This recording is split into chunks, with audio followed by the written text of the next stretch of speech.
All bike users in Munich face the same difficulties. Once you finally have a green traffic light, you already have to stop at the next red light. Also, usually you can't use a separate bike lane, but have to share the road with the cars. Not only for bike traffic, but also for pedestrians, the struggle is the same. When walking or driving beside a road, you have to wait for ages.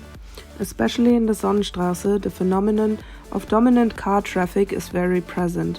The conditions for bikes are very shitty, whereas for cars the wide streets, the close fuel stations and the many parking slots are just perfect. But still, traffic jam is very normal, so is this all worth it? We wanted to prove our presumptions and decided to build a sensor. Our first approach was done with an accelerometer app on our phone to measure dangerous situations and brakes. Our second sensor was then an Arduino sensor, which worked very well, and we measured the acceleration, the steepness of roads and the balancing of the bike and stored all the data on an SD card. Well, the GPS module didn't really work, which even after switching it, it didn't get any information. We still tried it out in the Sonnenstraße, and thanks to the great support, we could also measure a few things. Besides the Arduino data, we also measured the rhythm of the traffic light to get data for our prototype for traffic light simulations. But we received furthermore another data set from a startup called Upright.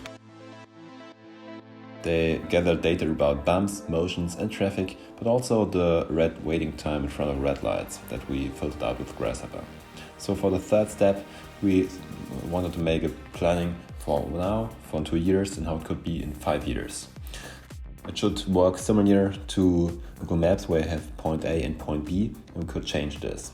As soon as we let the simulation run, for now, for 5 years or in 2 years, we can check what participant takes how long to get through the red lights. The first dot is the car, the second dot is the bike, and the third dot is the pedestrian. On the right we have the diagram.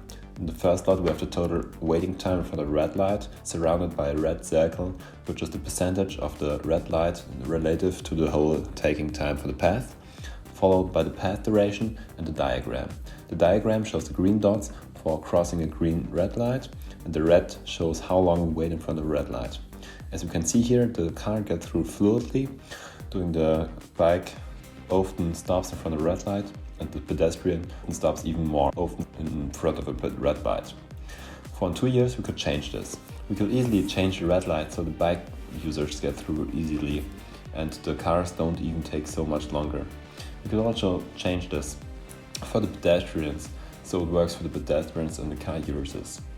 If we have a look at how it could be in 2 years and in 5 years, it could look like this, especially when we have our planning for the cars surrounding in the western side and the pedestrian in the eastern side.